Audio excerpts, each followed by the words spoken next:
Hey, good morning, good afternoon, good evening, wherever you may be. Scott Luton and special guest host, the one and only Sofia Rivas, here with you on Supply Chain Now. Welcome to today's live stream. Sofia, how are you doing today? I'm doing great. It's a great Wonderful. way to start 2025 with this first bus of the year. Thank you for having me, Scott. Glad to have you. I had to go through your agent to get you booked. You're a global superstar these days, which I'm a big fan of. As you know, I host the Sofia Fan Club, the Atlanta chapter. I'm chair of our Atlanta organization. So, Sofia, great to have you here. And it is a great year, great day, and great way to start the year. Now, you know, we love talking about the weather around here and birds, which we may get to later, but the weather, the weather, the weather. In the pre-show, Sofia, one of our dear colleagues, Trisha, they were experiencing 10 and a half inches of snow in the last 36 hours. Sofia, we learned about you that you're not a big fan of cold weather, snow, and ice. Is that right? That's completely right. Maybe it's because I'm tiny or not cold ready for it, but and also because where I live and where I have grown, um, we never get snow. I think there Right. was one time we got a lot of hail, Okay. but not the same as snow. Yeah. And it didn't last for so long. So yeah. Hell can be dangerous. I will happy to be dancing in snow, but I won't be dancing in a In a hailstorm for sure. hailstorm. And speaking of, so Trisha is with us. This is who we were talking about. She says, "Happy Buzz Day, all." Let us know where you're tuned in from. We'd love to hear that. And Trisha, stay warm, right? Fight the good fight. Of course, really appreciate what she and Amanda both do behind the scenes, helping to make production happen each and every day.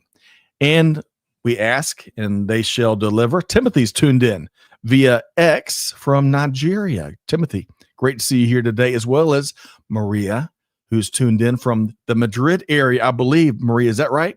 But great to have you back. Always enjoy your contributions for each and every live show. So, Maria, happy 2025 to you as well. Okay.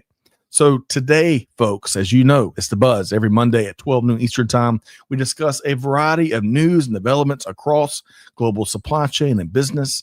We got some great stuff to get into here today with Sofia and really all of you. We're going to be talking about the current state of the returns season that we're in, right? We're going to be talking about, hey, how's the manufacturing industry looking lately? We're going to share at least one set of data signals. We're going to get into a few supply chain tech trends that will be impacting 2025 and getting Sofia's take on all of that, and supply chain events.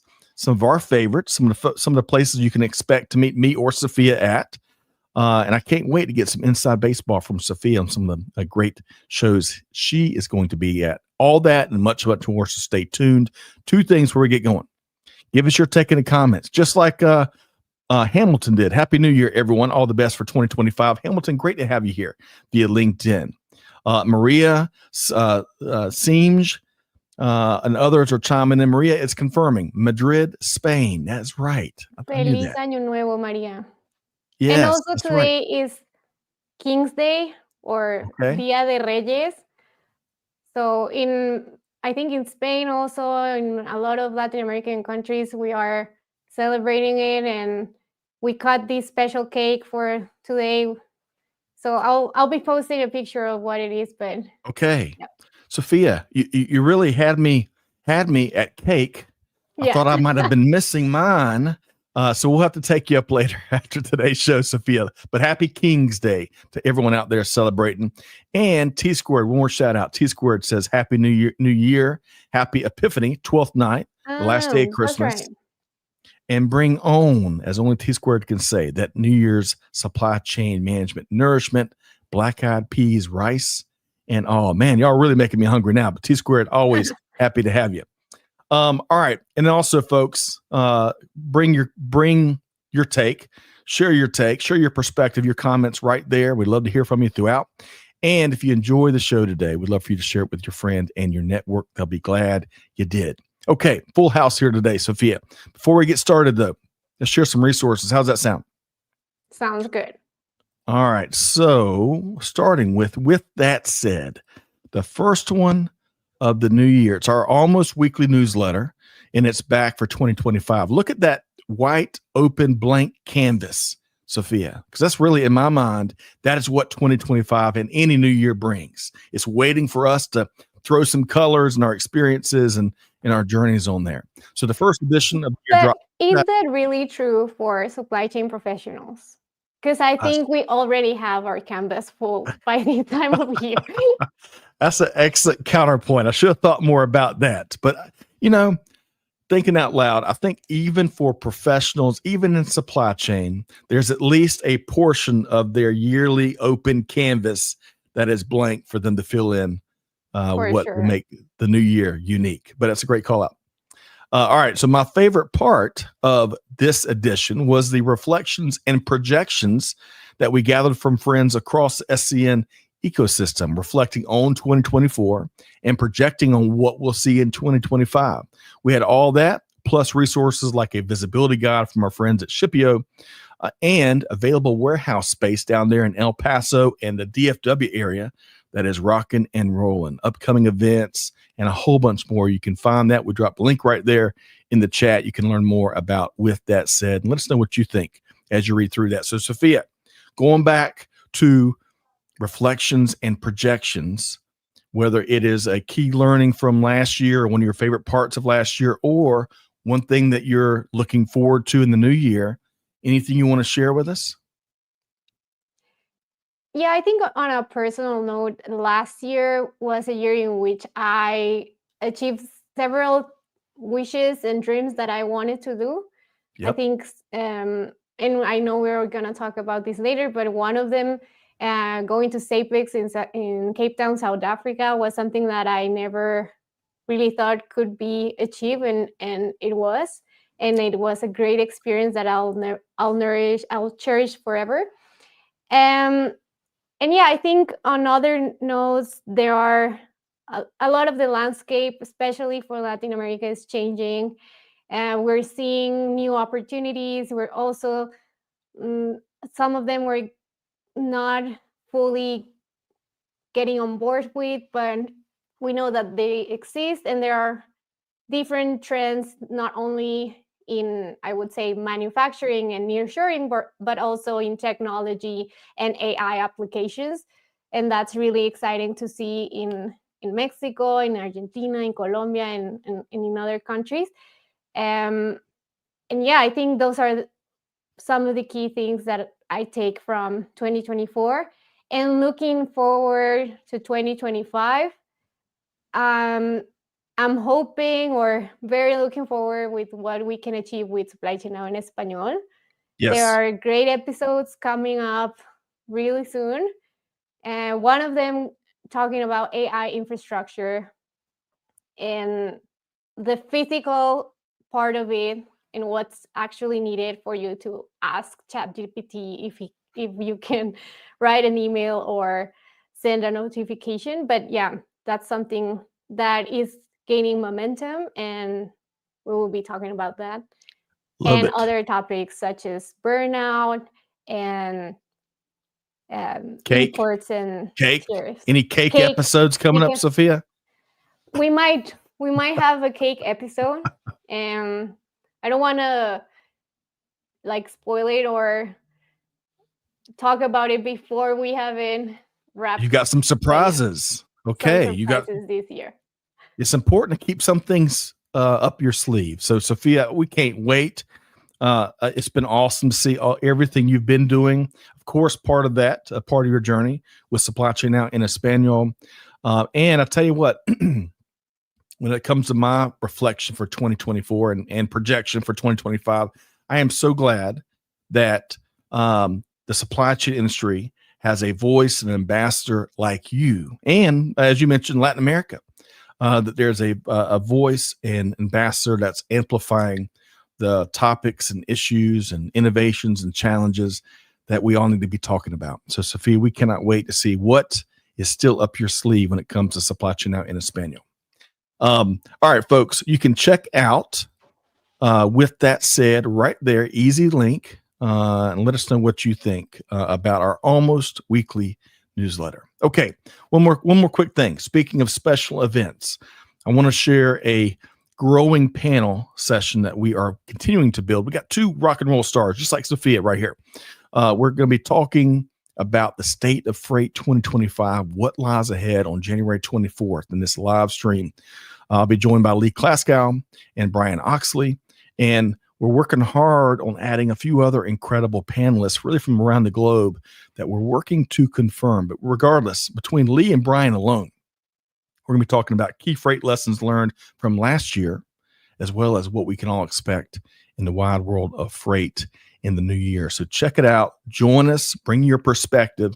We're dropping a link to that event right there in the chat. Sofia, it's tough to global supply chain as an industry is challenging enough, obviously, but even a portion of it, which freight is, the heart and soul of it in many ways, it's still ever challenging to keep up with what's going on all around the globe, huh? Is that right, Sofia? Yeah, I think because of its operational nature, it changes even more, or it is perceived as the changes are more frequent and more impactful at that level. And also, That's right. I think because in the latest years, it has been, and I think it will continue to be very challenging from the labor part perspective. How do we get people interested in those kind of jobs? How do we retain them? And additionally, how do we redefine the meaning of that job? Because so far, that's one of the key things that is making us have shortages around the world. And yeah, it's an ongoing conversation from, I think, it is 2021 till and today. It's been the age of the workforce in so many different ways, which a lot of that's been great news. But then, of course, also brings with it a lot of more complex issues that there's not an obvious solution on a variety of levels, right? On a variety of levels, including one of the things you point out, Sofia, kind of the balance of technology and how we define roles. And, of course, the beautiful human element that still powers global supply chain, even in this beautiful age of technology, fascinating age of technology that we're in. And we're going to touch more on that as we get through today's version of The Buzz. So join us and let us know what you think as we tackle all of the stories here today. So, Sofia, where do we start? Well, let's start with, I think, what's a very timely topic. Have you ever heard of the phrase Returnuary? So until you share with me this resource, that's when I heard it, but it makes sense. And anyone out there, is just the combination of two words, return and January. That's right. And historically, every January, we have tons of returns of presents that we bought, through Black Friday to Christmas presents, all those things that we purchased and somehow we didn't actually need, or in the first place, we didn't actually want it. It's so true. And I would argue, I don't use this phrase often. I saw it in the headline here, as you see it here, as reported by CNBC. I think we should probably add a little bit of ember to it, because the season really begins in late December, right after the holidays, right? Yeah. That period of time, as you point out, Sofia, where a lot of consumers begin to return tons and tons of gifts from the holidays, as you put it, some that they wanted, some that they really didn't want. But looking at 2024 as a whole, let me back up a bit. The National Retail Federation expected returns to hit 17% of all sales in 2024, which will be a whopping $890 billion in returns. That's just for the U.S., not even including global numbers. And that would be up considerably from the 15% returns rate in 2023. And that's a problem on so many different levels. I want to start with one of the biggest, Sofia. In 2023 alone, at least according to Optoro, returns created 8.4 billion pounds of landfill waste. But beyond that tidal wave of waste, there's also operational, logistics, and of course, financial headaches for everybody, but especially for retailers. As it relates to the financial impact, get this, returns processing can cost retailers an average of 30% of the item's original price. And how about fraudulent returns? This could be driven by behaviors like wardrobing, where folks buy a dress or suit, even specifically for an event. They wear it, they take selfies, they look great, and then they return it. Of course, bracketing has been around forever, and some of our listeners I know are aware of that, where you buy 3 different pairs of shoes and you keep the one that fit best. But in other cases, fraudulent returns has grown to be a complex criminal enterprise. But all told, data from, I think I'm saying this right, Appriss Retail, and Deloitte say that retailers lost $103 billion in 2024 due to fraudulent returns and related claims. So no wonder why 81% of U.S. retailers implemented return policies that were more strict in 2023, at least according to a report from Happy Returns. Now, I'm going to keep it real, Sofia, and I have a very unpopular take here, but I applaud those moves, right? I hate returning anything, and I know we can all do better in terms of the role we play, the critical role we play as consumers, right? But as Amanda will attest, I'm a big nerd and probably more of that one-off as I was talking about. So how will all those stricter returns policies sit with most consumers? Well, one quick data point, I'm going to get Sofia, get your take. Data from the National Retail Federation says that 76% of shoppers consider free returns as a key factor in determining where to make purchases. Okay, a lot there, Sofia. I'd love to gain your thoughts on the topic of returns. I'm like you, Scott. I do not like returning things, especially because I know, maybe it's because I worked at warehousing, and I know how painful it is to see all those returns sitting there, because I think still the priority will always be forward supply chain and not our reverse logistics.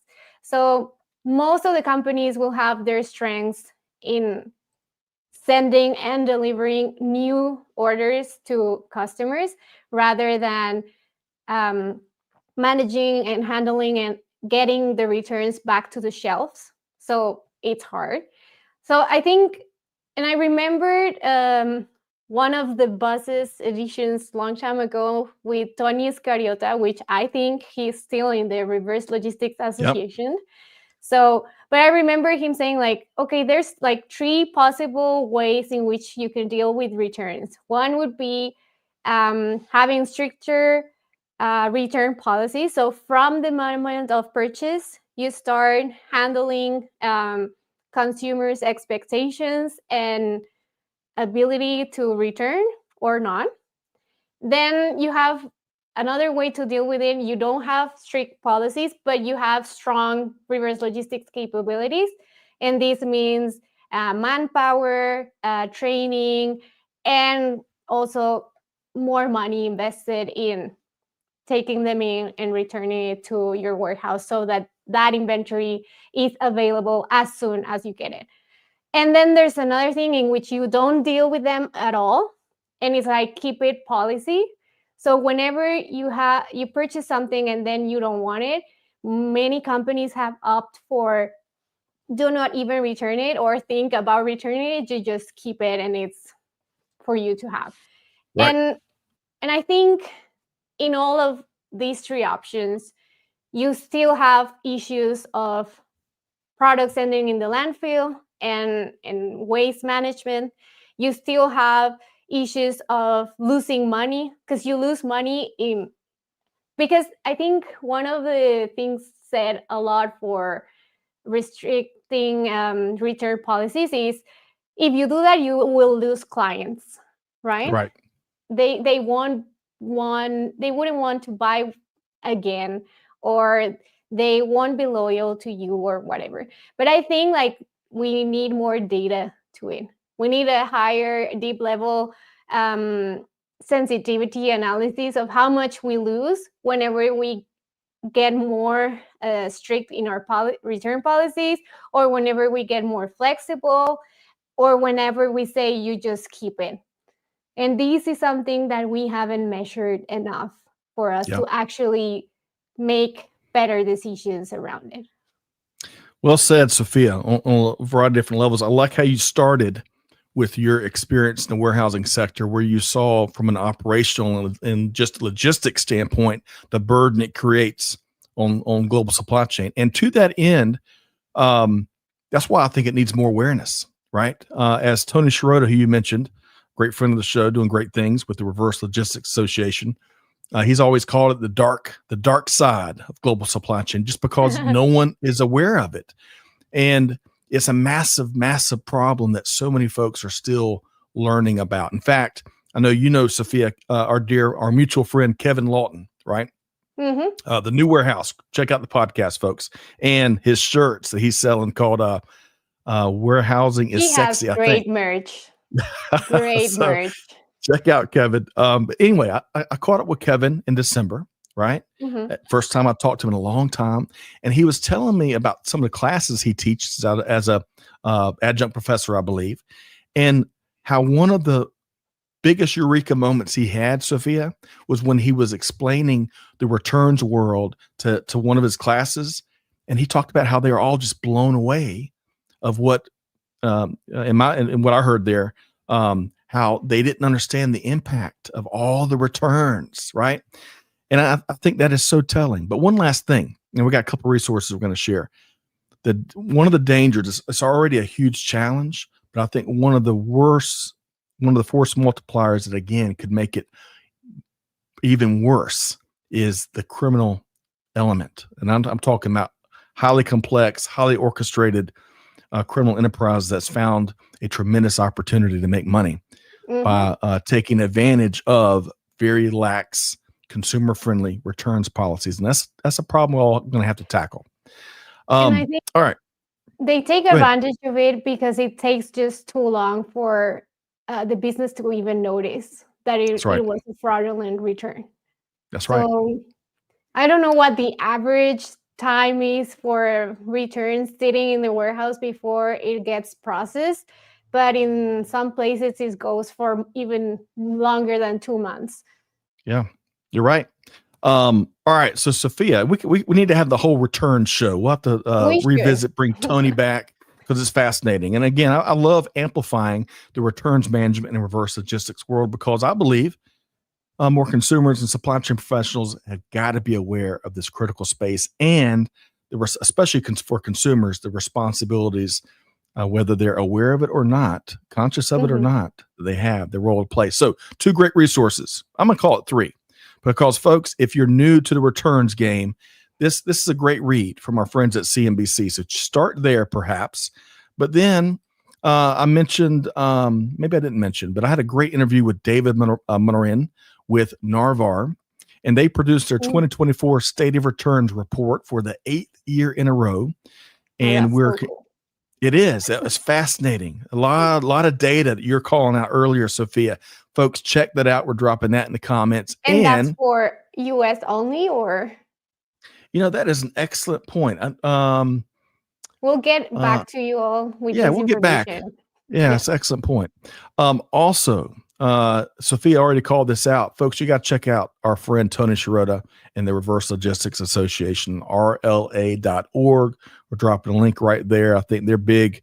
They've got an international conference. They've got a U.S. conference. I think the U.S. conference in Vegas is coming up in March, I believe. And if I got that wrong, Tony is going to kill me. But Sofia, we'll have to make it out to one of their great events.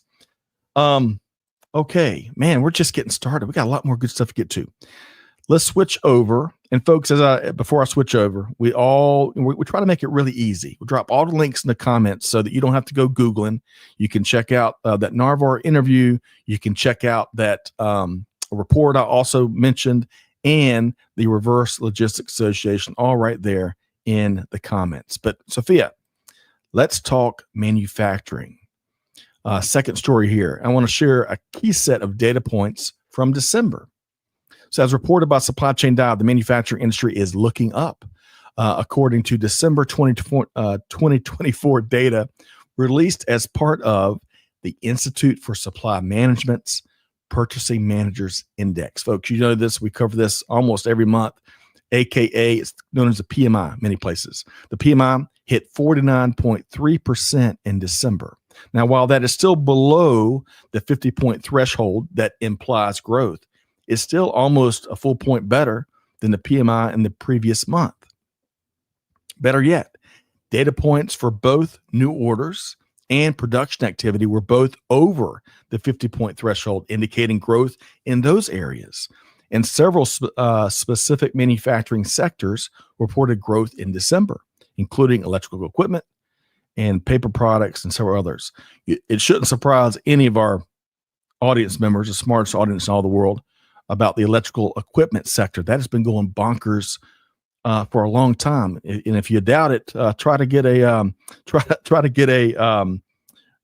transformer. Waiting times have really taken off there. But you know that potential tariffs are also on the mind of many manufacturing leaders. In fact, 40% of ISM's survey respondent comments mentioned tariff and impending trade policy concerns. And we'll all see what the Trump administration decides to truly implement after Inauguration Day, which I think falls on January 20th. But we got to stress this, Sofia, that ISM, I'm trying to add a vowel, I think. I got to stop doing that. ISM PMI is just one data set, one data measure to consider, right? You got to roll that up into many, many others to really get, I think, a good sense of what's going on. For example, data from the S&P Global Index wasn't as positive, as indicated that by the manufacturing activity that it measured overall decreased in December from November. And what did its respondents have to say about the incoming Trump administration's potential impact on business? Well, again, a mixed bag here. Chris Williamson, chief business economist at S&P Global Market Intelligence, said this in a statement, Sofia, quote, "Many firms are generally anticipating that business will pick up in the new year, with respondents pinning hopes on expectations that the new administration will loosen regulations, reduce tax burdens, and boost demand for U.S.-made goods via tariffs," end quote. That was Chris's take. But Sofia, I'm looking forward to hearing your take on the state of manufacturing. Your thoughts? I think an important thing to point out here is this is the state of manufacturing for U.S. again, so that we don't confuse them. We're talking about all regions or different countries here. But one of the things is definitely whenever tariffs are increased, local manufacturing and local production is either prioritized. You do expect an increase in demand for them. But I think it's important, as you noted before, Scott, to see how much of this increase or perceived increase in manufacturing is due to that, or just because of seasonality for certain products and certain. I like what Davin is saying about hurting both sides. Yes, It will be hurting both sides, but I think especially for all the countries that were looking forward to their their manufacturing strategies and nearshoring strategies, they have to take this into consideration and see what will the impact for them be if local production for the U.S. starts picking up.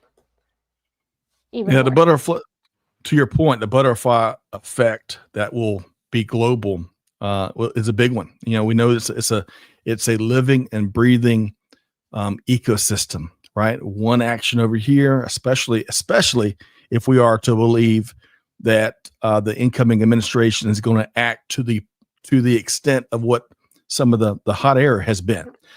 Personally, there's a phrase that my family says a lot in Spanish. It's like, no llores antes de que te peguen, which is do not cry before you get hit. So I think until we actually see some of these tariffs being implemented and some of the new regulations for exports and imports are in place, then I think we should start crying. Then we can cross up here, or acting on them. That's such a great saying, family saying. I love that. I'm gonna steal it from you and start using it because it is we're all planners, right? Especially in supply chain, right? So we try to take signals before they become action and start preparing and scenario modeling, all that stuff. But kind of to your point, personally, just my take, and don't take this to the bank, but it's just one person's take. I do not think that we're going to see tariffs implemented at the extent of what we're all hearing and reading across social and policy papers, whatever. I think it's being used as negotiating, right, in advance, and it won't reach those extents, but we shall see. I do believe at the same time, that's right. But Sofia, at the same time, I do believe that we're going to see some pain from whatever degree of tariffs that the Trump administration does implement, because there will certainly be plenty. To what degree, we'll find out. But to call out Sofia, you mentioned David. David, great to have you here. Happy New Year to you as well. The point that Sofia was referencing earlier was tariffs will hurt both sides, all sides, dramatically. Excellent point there, David. And Sofia, you agree with what he is sharing, as do I, right? Yes. Outstanding. Okay. Anything else before we move on from manufacturing to a great article from Dr. Yossi Sheffi? Anything else to add on manufacturing, Sofia, other than we're all big fans of the industry? We're all big fans of the industry. I think there will be different opportunities there, and we'll mention some with Dr. Yossi Sheffi's article. But some of the automation and AI trends that will hit this industry are also interesting. I'll be sharing a report I recently read about what to expect in manufacturing 2025. That's I love it. Really interesting. But yeah, after this live, I'll share it and you can check it out. Okay, outstanding. And hopefully you will share more family sayings that your family shares as well. I think there's more good stuff there that we haven't uncovered yet, Sofia. We can definitely do that. The manufacturing industry is one of my. I spent a bunch of time in it. I'm such a big fan of a variety of different components, but especially the people, and visiting factories and facilities and getting out there on the production line and interacting and learning from the folks that in some cases have been doing it. In one interview last year, Sofia, we uncovered a manufacturing team member had been at a plant for 60 years. Can you imagine, Sofia, what that person had seen coming and going? He should write a book. But anyway, all right. So moving right along, we got so much to get into here today. Let's talk about this great read from, as I mentioned, Dr. Yossi Sheffi. Now, he's a supply chain dynamo, serial entrepreneur, author, and director of the MIT Center for Transportation and Logistics, which I think he's been in that position for over 30 years. We're working on having him back on the podcast soon. So folks, stay tuned. Maybe Sofia's going to join me for that. We'll see. In the meantime, Dr. Sheffi published this article on LinkedIn a few weeks ago entitled Tech Trends That Could Shape 2025. And it's loaded with what we think perhaps great takes and nuggets. Now I'm going to share a couple that stood out to me, Sofia, and then I can't wait to get your take as well. So I'll start at the top here. Given the AI explosion in 2024, as he writes, as well as lots of frustration with leaders and teams that are still trying to leverage AI effectively, Yossi says that organizations will take a more measured approach to AI adoption in 2025, with the growth of generative AI leading the way. As to tech democratization, I can't believe I said that word right on the first time. As to Sofia, I couldn't have said it. So as to Thank tech God you said it. Oh, it's a tricky one. As to tech democratization for small enterprises in 2025, and hey, I love when small can compete better against the bigs. Well, he says that powerful edge technologies that can be accessed on a smartphone or a laptop will become more accessible to small and medium businesses in 2025, perhaps challenging, which has been the ongoing trend, some of the legacy enterprise software players. Now, when it comes to and we were talking about this earlier, Sofia, when it comes to the ongoing friction that we've seen in terms of labor unions and their role across industry, Dr. Sheffi sees a possible model that we could use in global supply chain in the agreement signed by the SAG-AFTRA actors trade union, that deal they signed with the Hollywood studios in 2023. Essentially, now it's very complex, but he pulled one relevant nugget, and I think it's a good one. Essentially, it allows for AI and technology in industry, in your TV, movie, studio industry, but in a regulated fashion that is meant to protect the workforce. So it's a good middle ground. So perhaps we could get a similar deal done when it comes to the ILA and USMX situation. We'll see. One last note that he calls out that we've talked about here on the Buzz for quite some time. Folks, we've always lived in a world of trade-offs. And just as we're leveraging AI and all these other advanced technologies in the most powerful ways, at least yet, a lot more powerful to come. Well, the infrastructure that enables all of that is a massive, massive energy consumer. And all that, of course, complicates our efforts at making bigger, more tangible, more sustainable sustainability gains. But great read. Sofia, I'd love to hear your take on Dr. Sheffy's thoughts. Sure. So for audience to get a bit of a broader overview, this article also touches on mainly the impact of AI in different areas of our supply chain field. One of them being procurement, then labor, cybersecurity, and also sustainability. And as you were mentioning, Scott, one of the things that I find very interesting is this possibility of AI being expanded or more available, accessible to small and medium companies around the world. Some would say it will be challenging because they might not have, I would say, the infrastructure or the size of a big corporation for it to be implemented. But I think that's actually a strength, because in big corporations, bureaucracy and resistance to change slow us down from actually implementing new technology. And I think that is something to leverage in small, medium-sized businesses. Another thing is that we will start seeing even more a lot of companies competing in terms of software and solutions with larger larger companies such as SAP and all the big ERPs and TMS and WMS masters.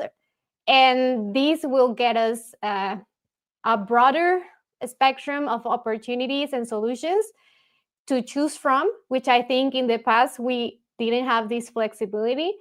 But then big companies should start looking out for these startups, as they will gain momentum the following years.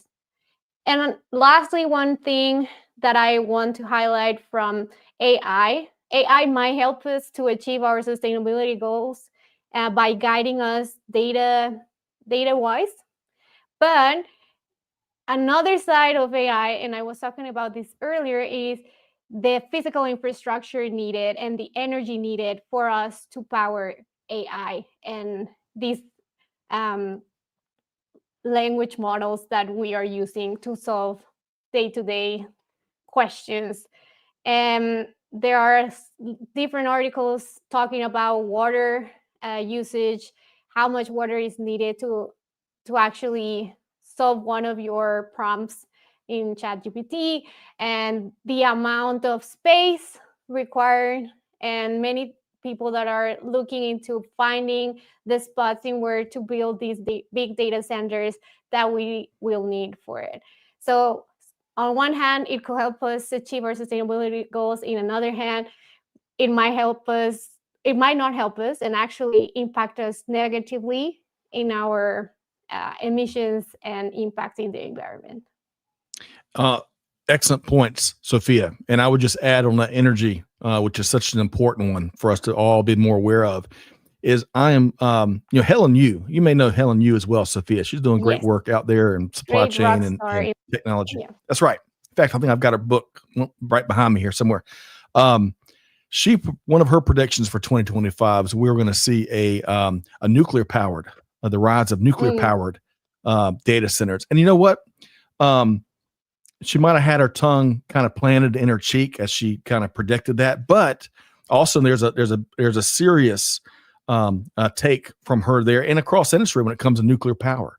And I'm hoping that with the rise of data centers that power, the most powerful new technology, AI, and a whole bunch more, it's gonna help propel the energy sector into finding newer and greener and even more powerful greener technologies. I think the nuclear industry is going to be revisited by countries around the globe in 2025 and beyond. So we shall see, but new, safe, innovative nuclear energy. So stay tuned on that.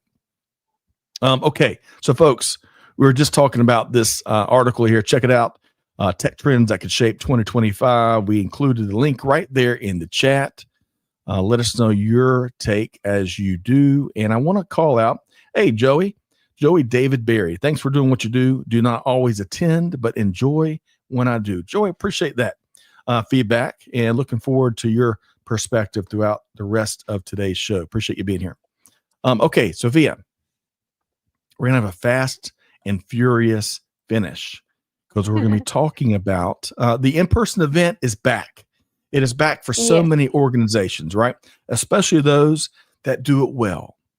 I'm not going to name names of the folks that don't do it as well, but every event is not the same. But the good news is, in general, the in-person event is back, and there's some great ones coming up in 2025. Sofia is going to be on the road, keynoting, hosting, interviewing, you name it. I want to ask you, Sofia, what's a couple of events, supply chain events, trade shows that you're looking forward to the most in 2025? Well, I think definitely one of them, I'm not going, disclaimer, because then a lot of people think I have a private jet or something, and that I travel to all of them. And I wish one day I'll do that, but today that's not the case. But on NRF 2025, they call themselves the biggest retail show. It's from January 12th to January 14th, and it's in New York City. And I have a couple of connections that go every year, and every year they have great feedback from it. So that's one that I look forward to because I always get the comments from them and their learnings. So that's one. Another one that we are both going, Scott, is Manifest in February in Las Vegas from 10 to 12 of February. And we'll be doing some recordings there. We're excited about that. And as well, I'm going to be a panelist on the 12th at 2:30. I think we're the last panel, but if you're there, please stay. It's going to be a great panel. Shimon Goda is going to be there with me on stage. So please join us and learn more about supply chain talent and what to look for in the upcoming years. Sofia, wonderful. And you're the cleanup hitter. In baseball, the most powerful hitters usually hit fourth in the lineup, right? So I think that's kind of what they used with you, with your panel at 2:30 on the 12th, you said, right? 2:30 local time on the 12th. Don't miss it, folks. That's right. Don't miss it. And Sofia and I both will be there together, probably with our friend Enrique Alvarez, but we'll be conducting interviews both at the media zone of sorts, as well as on the trade show floor. So folks, if you're going to Manifest, reach out to me and Sofia, and we would love to have you join us. Now, Sofia? Andrea is also going to be there. So if you don't know, I have a twin sister, and we both work to do amazing things at Supply Chain Now in Español. So she will be there. If you confuse us, don't worry. We react to being called either Sofia and Andrea. So Sofia, now I thought you were going to threaten bodily harm for anyone that confused the two of y'all. You completely surprised me there. Just come say hi. Be our biggest fan of Supply Chain Now in Español and the Supply Chain Now family. So. Well, and I should also add that Andrea, she is an outstanding executive producer, and to see y'all two, the one heck of 1-2 punch as we reinvigorate supply chain now in Espanol. It is awesome to see. So, Andrea, if you're here or wherever you are, big high five. Looking forward to having you in Vegas, interviewing the best and the brightest. That's right, Sofia. All right. One more thing about Manifest. I know you've got one of these, Sofia. I snagged my panel. I'm hosting this panel on, I think, Tuesday of Manifest, which I think is the 11th. Mm-hmm. But we focused on unlocking real, true, tangible end-to-end visibility, which, of course, is a big key when it comes to not only exception-based planning, but planning of all kinds. Got an outstanding panel join me there. So, folks, if you're at Manifest, come join us. We got the link right there. If you're new to Manifest, and man, I'm not saying you had your head in a hole somewhere, but you might have. You have been living under a rock. So come out and please go check out Manifest. Sofia, that is a much more polite way of saying that. So yeah, you might be living under a rock somewhere, but check it out. Manifest in Vegas. I think it's our 3rd year coming up, and it's a wonderful rock and roll organization and event. Okay, before we cover 2 other quick events, our dear friend Korai, the one and only Korai Koze, right here in the comments. We're gonna get Korai back on the show with us. He wants to go back to those top tech trends for 2025. One big thing on the horizon, which he spoke about right here on the Buzz not 3 weeks ago, agentic AI and human machine process integration in an increasingly autonomous world. Now, if you're new to agentic AI, and I had Korai kind of explain this technologically on the Buzz, think AI that doesn't need to be prompted by humans. It's set up and then it thinks and rethinks and stays in continuous mode. So check out agentic AI. Sofia, we'll have to talk about that the next time you join us, huh? Yes, that and about returns even more. Yes, that's right. Returns is fascinating. I've always thought that. So there's never enough time in the day. Okay. 2 other quick events I'm excited about. I plan on being at Gartner Supply Chain Symposium. That's May 5th through the 7th in 2025 in Orlando, Florida, in sunny, warm Orlando, Florida, weather that Sofia would approve of, I believe. But check that out, folks. Great weather in Orlando. Wonderful weather indeed. Let's see here. And I want to also share SAPIX. SAPIX coming up in June. Sofia was there last year. I'm going to be there this year, June 8th through the 11th, 2025 in beautiful Cape Town, South Africa. You got to check that out. I've got images from Sofia there last year with our friend Jenny Froome and Stella Jaquetta, right? I said that right, Sofia? Jaquetta? Yes. Right? You said it right. Who has a wonderful podcast. You have to check that out. And also Your African Supply Chain Podcast. That's the name. Thank you, Sofia. Details are important. I appreciate that. Your Africa Supply Chain Podcast. You can find that wherever you get your podcast from. And we both love Jenny Froome. Her and her team do a wonderful job hosting the event. That's from my last visit there back in 2022. Okay, Sofia. Hey, we're a transparent bunch here. We're a transparent bunch. You may need to plug something in really quick. Is that right, Sofia? Yes. I'll be back for a all right, we'll see. Okay. All right, folks. Hey, we're a transparent bunch, as you know, and have come to expect. So I'm going to go back while Sofia checks something and comes back. I want to go back to this event here. Gartner Supply Chain Symposium coming up in Orlando. Folks, that is an outstanding event. And if it's new to you, pardon me, Sofia, a little technology snafu. My apologies. If you're new, okay, we're good to go. All right, here we go. All right, Sofia, I was just going to reiterate, coming up in May, Gartner Supply Chain Symposium in Orlando. Folks, if you haven't checked out one of their symposiums or one of their planning sessions, which they've been having in Denver and in London for a couple years now, folks, really good stuff. Lots of good stuff. You got chief supply chain officers there keynoting, but also attending and are able to have sidebar conversations with. But supply chain practitioners across the spectrum, across industries, and also always top notch keynote and learning opportunities. So check that out. All right, so Sofia, I think my last question I've got for you here today is. I want to wrap on a high note, kind of saving the best for last, Sofia, kind of like Manifest in your panel session. I love the wonderful work that you and Andrea, the executive, the EP, has been doing in the relaunch of Supply Chain Now in Espanol in this newest season that kicked off a couple months ago. Is that right? I Time think flies. in September, late August, that's when we restarted it. So 4 or 5 months ago. What have been a couple of your favorite moments from the newest season? I think this season we focused on different topics that we haven't even touched before. One, for example, being pet logistics or animal logistics. So how do you move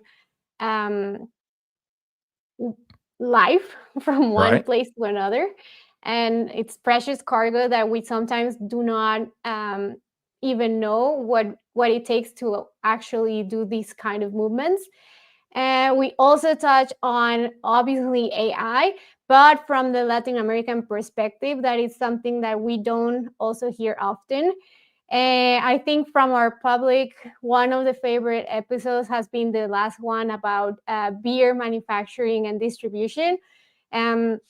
And that one is also very a very interesting product to do, and that takes a lot of nuances in their supply chain. And maybe that's why the beer game, the famous supply chain game, or I would say resource for learning the foundations of our industry, is about that product itself, right? So yeah, I think on the coming up episodes for 2025, we will continue to look for these, I would say, unspoken topics that we see and that we find relevant to amplify as well. Love it. Stay tuned, folks. The best is yet to come. So check out Supply Chain Now in Espanol wherever you get your podcasts. But we also are including a great landing page where you can look at all of our past episodes. You can reach out to Sofia and Andrea, you name it, with ideas and feedback. We'll drop that link in just a minute. All right, Sofia. And we did not mean, by the way, going back with a couple events we dropped to be an extensive, exhaustive, inclusive list of great events, because there's a lot more than the ones we mentioned, including there's the one 1,000. I think last year I tracked like over 150 events of supply chain. And as Scott mentioned, some of them are great. Some of them have a lot of opportunity areas for improvement. But I think, I will be personally sharing on my LinkedIn page the supply chain events calendar 2025. Go check it out. We had one for 2024. And I think also Koray, I don't know how to pronounce your name, but you're talking about T-Fest from Maria Villablanca, and also great friends of ours. That's a great one. That's right. T-Fest 2025 coming up. I think Koray is an executive chair, I think, of the event, or maybe vice chair. I'm getting that wrong, but more importantly, great event. So check it out. Koray has dropped a link there. The link that I mentioned earlier, I know we're bouncing around a little bit here, but it's all about sharing resources, making it really easy for y'all to see a link, click it, one click, and find information. We mentioned the Supply Chain Now in Espanol landing page. Trisha shared that here. Check that out for past episodes, new episodes, and more. We included links to some of the other events we mentioned, from SAPIX to Gartner. And of course, Manifest we shared earlier. Y'all check that out.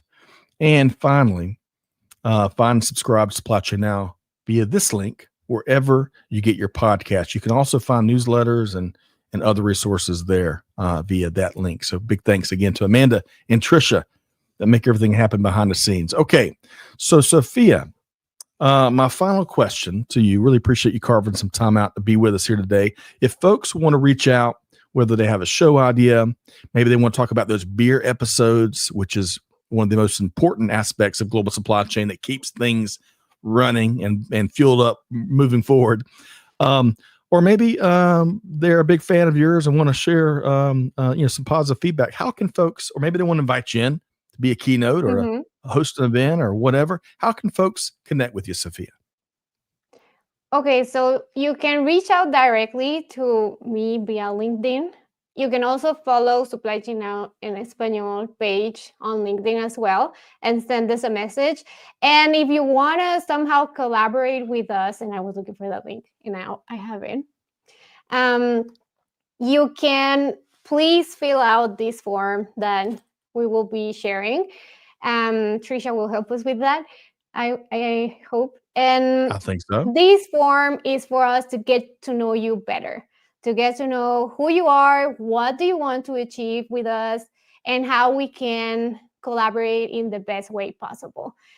And with that, we can, tailor something together so that it's both beneficial to us. But yeah, basically, that's just a form for us to know you more and what goals you want to achieve. Outstanding. And like you Thanks said, for we got remembering that both word. links right here. We've got the link to connect with Sofia, connect and follow on LinkedIn.